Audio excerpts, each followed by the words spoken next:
Have you ever wondered why it feels almost impossible to focus these days? You sit down to get something done. Maybe it's homework, a work project, or even just reading a book, and suddenly your phone buzzes. One notification turns into a quick scroll, and before you know it, half an hour has vanished. It's not just you. In fact, studies show that the average American checks their phone nearly 100 times a day. That's more than once every 10 minutes, even while we're supposed to be working, studying, or spending time with family. It's no wonder that so many people feel like their attention span is shrinking by the day. But here's the real question: is this just the new normal, or is there something we can do about it? Because if you look around, it's clear that we're living in the most distracted era in human history. Our grandparents didn't have to deal with a constant barrage of texts, emails, and social media updates. Even just 20 years ago, the biggest distraction in an American household might have been the TV in the living room, not a supercomputer in your pocket that's always demanding your attention. Now, it's not just about missing out on work or school. This constant state of distraction is changing the way our brains work, making it harder to focus, to remember, and even to enjoy the present moment. But what if I told you that there's a way out, that there's a centuries-old technique almost forgotten in the rush of modern life that can help you reclaim your focus and take back control of your mind? This isn't some trendy productivity hack or a Silicon Valley invention. It's a practice that's been quietly used by some of the world's most disciplined thinkers, from ancient Zen monks to American innovators who changed history. And today, as more and more people in the US are searching for ways to escape the noise, this technique is making a comeback. So what is this secret?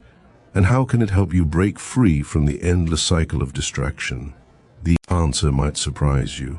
But before we dive in, let's take a closer look at just how deep this problem goes and why it's not your fault if you're struggling to focus in today's world. It's no secret that America is facing a full-blown attention crisis. Just look around. Everywhere you go, people are glued to their screens at the dinner table, in classrooms, even while crossing the street. The average American adult now spends over 7 hours a day looking at a screen, according to recent studies. That's more time than most people spend sleeping. And it's not just adults. Kids and teenagers are growing up in a world where multitasking isn't just common, it's expected. They're doing homework with YouTube playing in the background, texting friends, and scrolling through TikTok all at the same time. But this wasn't always the case. If you rewind just a few decades, American life looked very different. In the 1950s and 60s, families gathered around the radio or television for a single program, and when it was over, that was it. No endless feeds, no constant updates. People wrote letters by hand, waited days for a reply, and spent hours reading books or working on hobbies without interruption. Even in the workplace, the pace was slower. There were no emails pinging every few minutes, no Slack messages demanding instant responses. People had the space to focus deeply on a single task, and that focus led to some of the greatest innovations in American history, from the moon landing to the invention of the personal computer. So what changed? The answer is technology. The rise of smartphones, social media, and 24/7 connectivity has completely transformed the way we live and work. Companies like Facebook, Twitter, and Instagram have spent billions of dollars designing apps that are engineered to capture and keep your attention. Every swipe, every like, every notification is carefully crafted to trigger a hit of dopamine, the brain's reward chemical. It's no accident that you find yourself reaching for your phone without even thinking about it. In fact, former Silicon Valley insiders have admitted that these platforms are designed to be addictive, using the same psychological tricks as slot machines in Las Vegas, and the effects are everywhere. According to a study from Microsoft, the average human attention span has dropped from 12 seconds in the year 2000 to just 8 seconds today, shorter than a goldfish. American schools are reporting record levels of distraction and difficulty focusing among students. Employers are struggling with lost productivity as workers juggle emails, meetings, and endless digital interruptions. Even our relationships are suffering as people find it harder to be present with friends and family. But here's the thing, it's not just about technology. There's a deeper reason why we're so easily distracted. Our brains are wired to seek out novelty and stimulation, a survival mechanism that once helped our ancestors stay alert to danger. In the modern world, though, this instinct is hijacked by a never-ending stream of digital noise. The result? We're constantly pulled in 1,000 directions, never fully present in any moment. And while some experts argue that multitasking is just a part of modern life, the truth is, it comes at a cost. Studies from American universities like Stanford and MIT have shown that multitasking actually makes us less productive, not more. It increases stress, reduces memory, and makes it harder to think creatively. In other words, the more we try to do at once, the less we actually accomplish. So if you've ever felt overwhelmed by the sheer amount of information coming at you every day, you're not alone. This is the new reality for millions of Americans. But the good news is, there's a way to fight back, a way to reclaim your focus and rediscover what it means to be truly present. And it starts with a lesson from the past, one that's more relevant now than ever before. Long before smartphones and social media, before the constant ping of notifications and the endless scroll of news feeds, there were cultures that understood the true power of focus. In fact, the art of deep attention is woven into the fabric of some of the world's oldest traditions. One of the most profound examples comes from Zen Buddhism in Japan, where monks developed a practice known as Ichigyo Zammai, the art of doing one thing with total, undivided attention. While the name might sound foreign, the idea is universal. When you give yourself fully to a single task, you unlock a level of clarity and satisfaction that's impossible to reach when your mind is scattered. But this isn't just ancient Eastern wisdom. America, too, has a history of valuing deep focus and single-minded dedication. Think about the pioneers who crossed the continent, the inventors who spent years perfecting their creations, or the astronauts who trained for a decade to take a single step on the moon. These achievements weren't the result of multitasking or constant distraction. They were built on the ability to shut out the noise and pour every ounce of attention into the task at hand. Take Thomas Edison, for example. He was famous for his relentless focus, often working through the night in his New Jersey laboratory, completely absorbed in his experiments. Or consider Maya Angelou, who would rent a hotel room just to write, bringing only a legal pad, a Bible, and a bottle of sherry, no distractions allowed. Even Steve Jobs, the visionary behind Apple, was known for his almost obsessive attention to detail, insisting on simplicity and focus in both his products and his life. These American icons understood something that modern science is only now beginning to confirm: the human mind is at its best when it's fully engaged in a single pursuit. Yet somewhere along the way, this wisdom got lost. As the pace of life accelerated and technology became more invasive, the idea of doing just one thing at a time started to seem old-fashioned, even lazy. Multitasking became a badge of honor, and the ability to juggle a dozen things at once was celebrated as the key to success.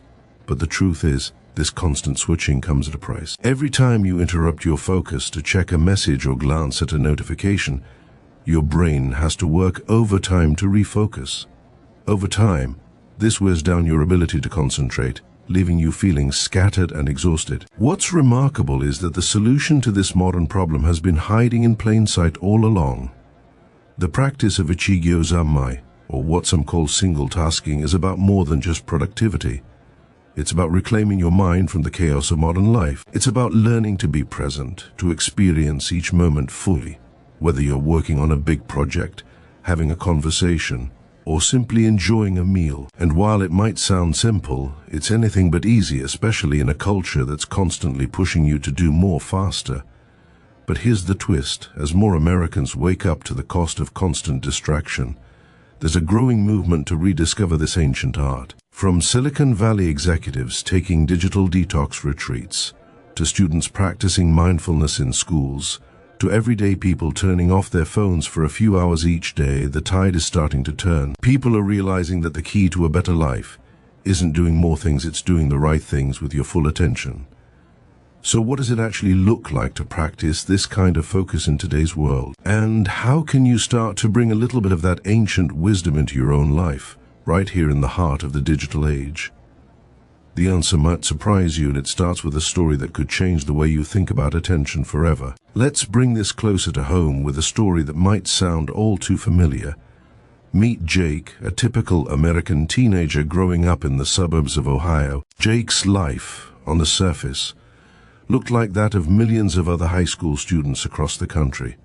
He had big dreams. He wanted to study computer science at MIT, the kind of goal that could change the trajectory of his entire family. But Jake was fighting a battle that most people never saw. It wasn't against a rival on the football field or a tough exam in calculus. Jake's real struggle was with his own attention. Every day, Jake would sit down at his desk, determined to study. He'd open his laptop, ready to tackle his homework, but within minutes, he'd find himself lost in a maze of distractions.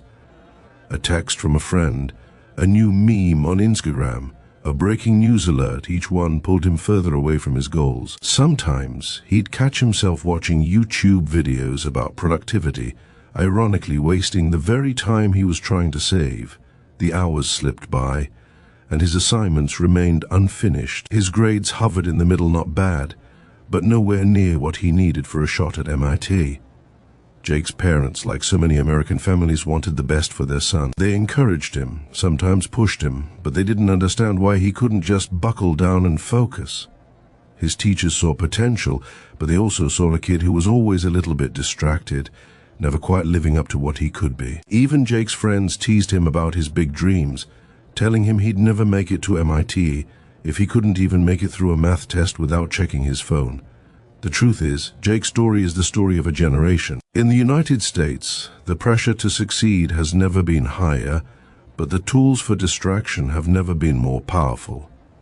American teens today are bombarded with more information in a single day than their grandparents saw in a month. Social media, streaming platforms, and endless notifications create a constant background noise that's almost impossible to escape. And it's not just teenagers, adults are feeling it. 2. The average American worker is interrupted every 3 minutes, making deep, meaningful work a rare achievement. For Jake, the breaking point came after yet another disappointing test score. He felt like he was letting everyone down: his parents, his teachers, and most of all, himself. He started to wonder if maybe he just wasn't cut out for greatness. Maybe the world was right, and he was destined to be average. But deep down, Jake knew he had more to give. He just didn't know how to break free from the cycle of distraction that seemed to control his life. That's when Jake decided to do something different. Instead of giving up or blaming himself, he reached out for help. He went to see his math teacher, Mr. Tanaka, a quiet man with a reputation for wisdom and patience. Mr. Tanaka listened to Jake's struggles without judgment. He didn't lecture or scold. Instead, he shared a story of his own, a story about growing up in Japan, struggling with the same problems, and discovering a practice that changed everything. This was the turning point for Jake. For the first time, he realized that his struggle wasn't a personal failure. It was a challenge that millions of Americans and people all over the world are facing right now, and more importantly, it was a challenge he could overcome. With the right guidance and a new approach, Jake was about to learn that the power to change his life was already within him. All he needed was a way to focus it. Jake's meeting with Mr. Tanaka would become one of those moments that changes the course of a life. After school, the hallways were nearly empty, the late afternoon sun casting long shadows through the windows. Jake hesitated outside the teacher's lounge, his heart pounding. He wasn't sure what he expected, maybe a lecture, maybe a list of study tips he'd already tried. But what he got was something entirely different. Mr. Tanaka, a man whose calm presence seemed to slow down the world around him, listened as Jake poured out his frustrations. He didn't interrupt. He didn't offer quick fixes. Instead, he asked Jake a series of simple questions. How many browser tabs do you keep open when you study? Where do you put your phone? Do you ever find yourself thinking about other things while you're supposed to be working? Jake's answers were the same as millions of American students: too many tabs, phone always within reach, mind constantly wandering. Then Mr. Tanaka shared a story from his own youth. He described growing up in Japan, struggling with the same distractions, though back then it was comic books and daydreams, not smartphones and social media. He told Jake about his grandfather, a Zen practitioner who taught him a practice called Ichigyo Zammai. The words sounded strange, but the meaning was simple. Do one thing and do it with your whole being. Whether it was sweeping the floor, eating a meal, or solving a math problem, the goal was total immersion. Not just focus, but a kind of unity between the person and the task. Jake was skeptical. It sounded almost mystical, and he wondered if it could really work in the chaos of modern American life. But Mr. Tanaka explained that this wasn't just ancient wisdom, it was backed by modern science. He pulled out a stack of articles from American universities, showing how practices like mindfulness and flow state could actually change the brain. Studies from places like Harvard and Stanford revealed that when people trained their attention, the prefrontal cortex, the part of the brain responsible for focus and self-control, became stronger and more efficient. In other words, attention wasn't just a talent you were born with. It was a skill you could build, just like lifting weights at the gym. Mr. Tanaka also introduced Jake to practical tools that Americans have been using for years to boost productivity. He talked about the Pomodoro technique, invented by an Italian but embraced by students and professionals across the US. The idea was simple. Set a timer for 25 minutes, work on one task with total focus, then take a short break. No multitasking, no checking your phone, no switching between assignments, just pure, undiluted attention. But the real secret, Mr. Tanaka said, wasn't in the timer or the technique. It was in the mindset. It was about creating an environment where distractions couldn't reach you. That meant putting your phone in another room, turning off notifications, and clearing your workspace of anything unrelated to the task at hand. It meant treating your attention as something precious, something worth protecting.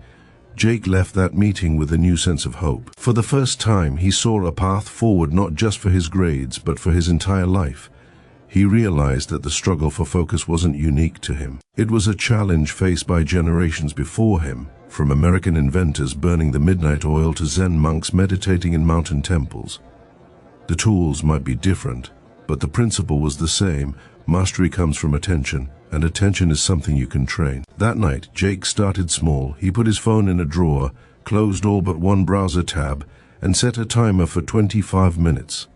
The first session was tough. His mind kept wandering, and the urge to check his phone was almost overwhelming. But he remembered Mr. Tanaka's advice: when distraction arises, don't fight it.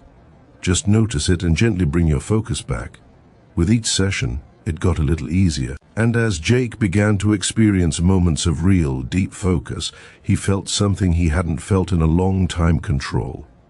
This was the beginning of Jake's transformation. But more than that, it was a rediscovery of a truth that runs through both American history and ancient wisdom. The ability to focus is the foundation of achievement. Whether you're building a nation, inventing a new technology, or simply trying to pass a math test, it all starts with learning to master your own mind. And for Jake, that journey was just beginning. Jake's first attempts at practicing Ichigyo Zammai were anything but perfect. The next evening he sat at his desk, determined to put Mr. Tanaka's advice into action. He placed his phone in a drawer across the room, closed every browser tab except for his math homework, and set a kitchen timer for 25 minutes. The silence felt strange, almost uncomfortable. For the first 5 minutes, his mind screamed for distraction. He thought about checking his texts, wondered what was trending on Twitter, and even considered sneaking a glance at the latest sports scores. But each time his attention drifted, Jake remembered Mr. Tanaka's words: notice the distraction, then gently bring your focus back. It wasn't easy. In fact, it felt like a mental workout, one that left him more tired than any football practice. But as the days passed, something remarkable began to happen. The urge to check his phone started to fade. The noise in his mind quieted just a little. Jake found himself slipping into a state of deep concentration, where the world outside his desk seemed to disappear. For the first time in years, he finished his homework ahead of schedule. He even had time to review his notes, something he'd rarely managed before. Jake's new routine became a ritual. Every day after school, he'd clear his workspace, take 3 deep breaths, and set his timer. He started applying the same focus to other parts of his life. When he ate dinner with his family, he left his phone in another room and actually listened to the conversation. When he walked his dog through the quiet streets of his Ohio neighborhood, he paid attention to the sound of the wind in the trees and the crunch of gravel under his shoes. Even simple chores like washing dishes became opportunities to practice being present. The results were undeniable. Within a few weeks, Jake's grades began to climb. His teachers noticed the change. He was more engaged in class, quicker to answer questions, and more thoughtful in his assignments. His parents, at first skeptical, were amazed by his new sense of discipline. Jake felt a surge of confidence, not just because of his academic success, but because he finally felt in control of his own mind. But the transformation went deeper than just better grades. Jake discovered a sense of calm he'd never known before. The anxiety that used to haunt him before every test started to fade. He realized that he didn't have to be perfect, he just had to be present. If he caught himself daydreaming or getting distracted, he didn't beat himself up. He simply noticed it and brought his attention back to the task at hand. This gentle, forgiving approach made it easier to keep going, even on tough days. Jake's friends noticed the change too. At first they teased him for being too focused or missing out on group chats and memes. But when his test scores came back higher than ever before, the teasing turned to curiosity. Some of his friends even asked him for advice. Jake shared what he'd learned, explaining that it wasn't about working harder, but about working smarter. He told them about Ichigyo Zammai, about the Pomodoro technique, and about the power of creating an environment where distractions couldn't reach you.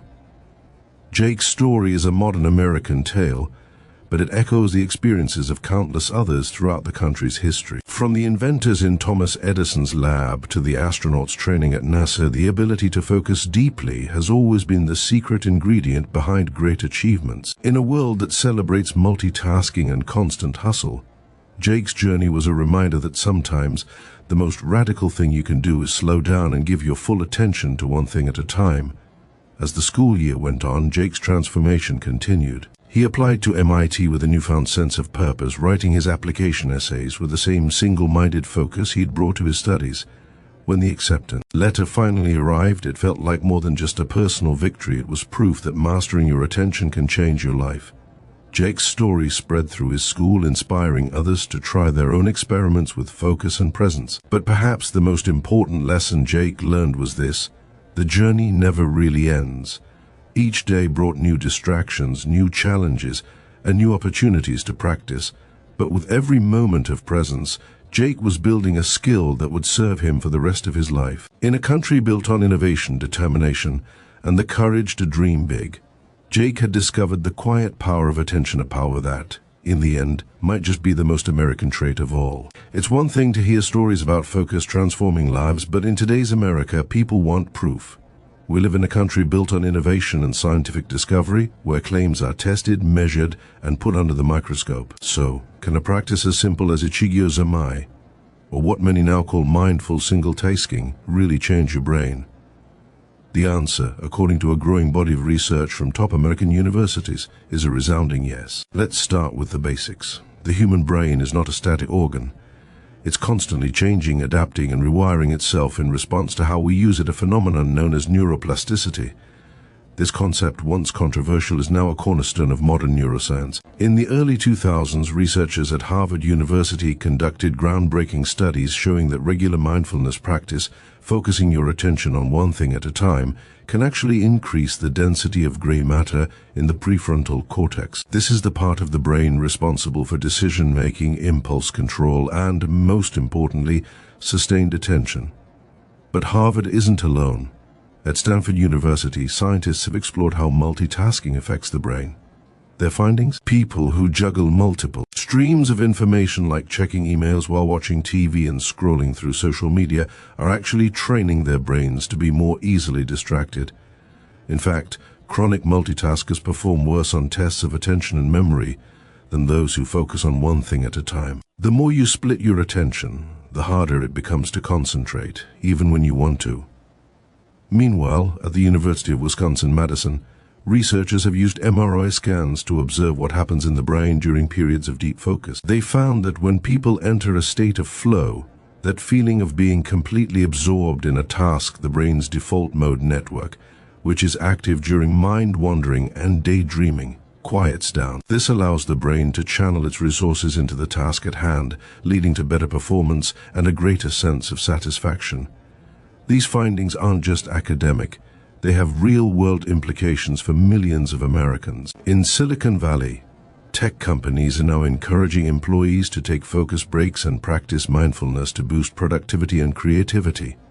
Schools across the country are introducing mindfulness programs to help students manage stress and improve concentration. Even the U.S. military has begun to explore mindfulness training as a way to enhance focus and resilience among soldiers.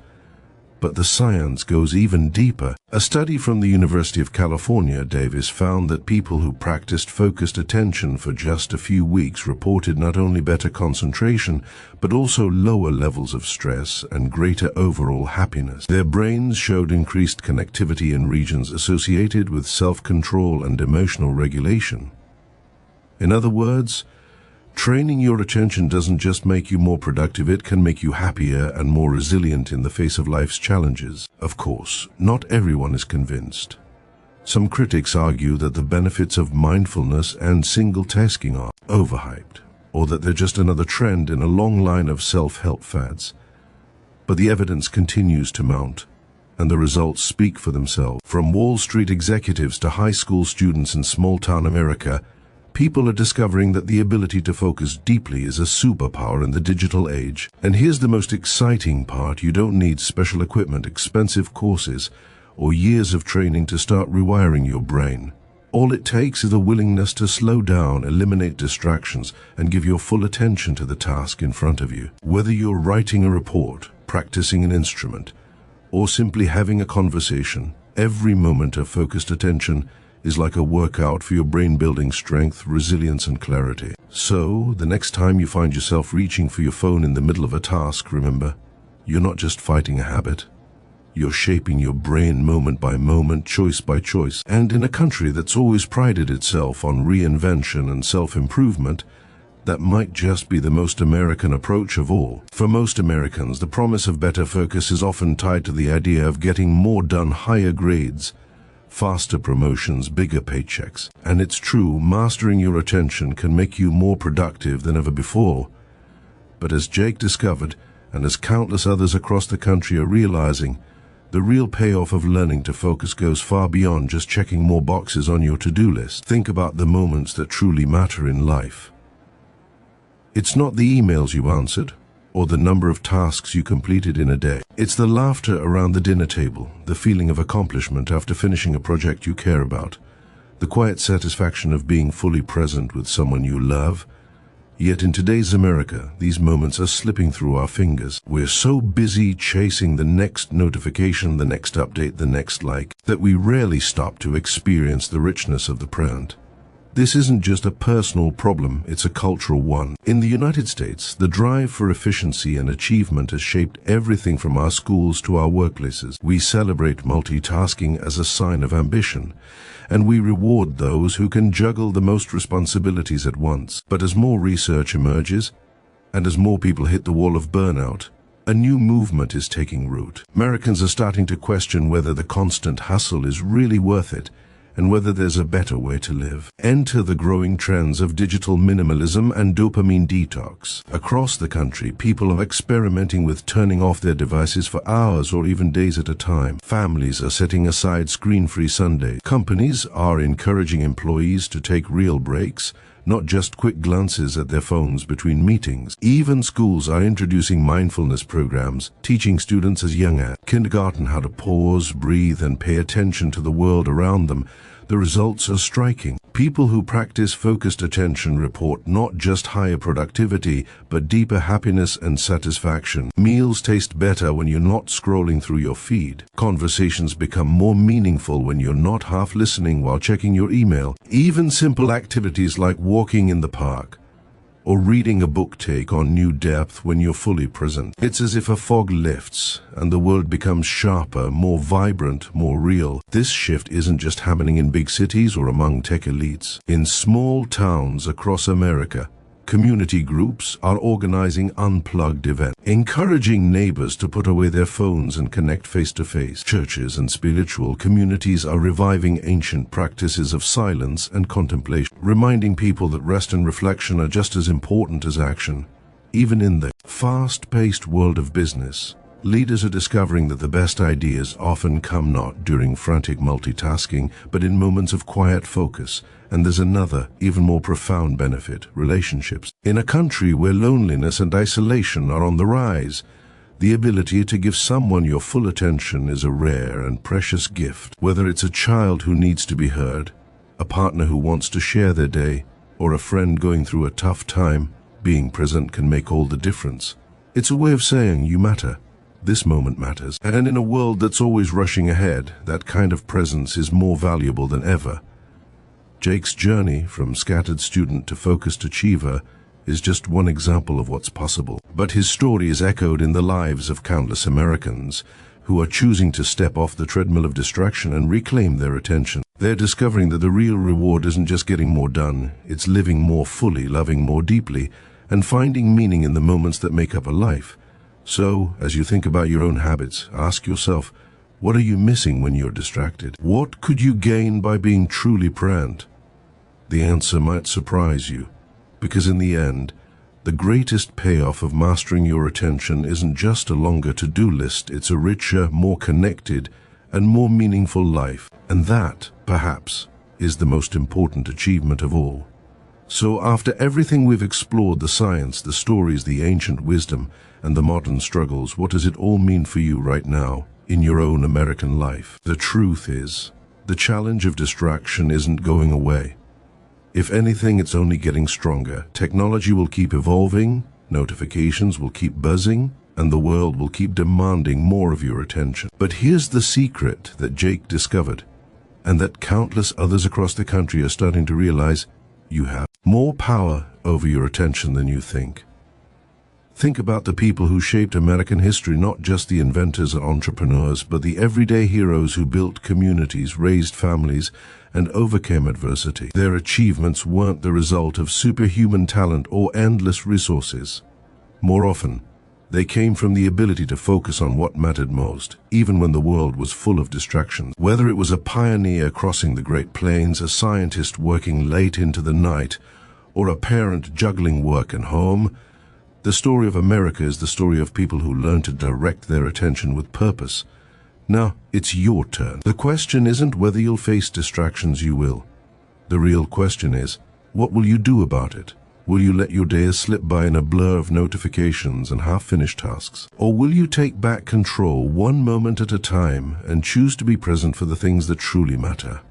Hear the challenge for just one day. Try living with full attention. When you eat breakfast, put your phone away and actually taste your food. When you talk to a friend or family member, look them in the eye and really listen to what they're saying. When you sit down to work or study, clear your space, set a timer, and give yourself permission to focus on just one thing. Notice how it feels. Notice what changes.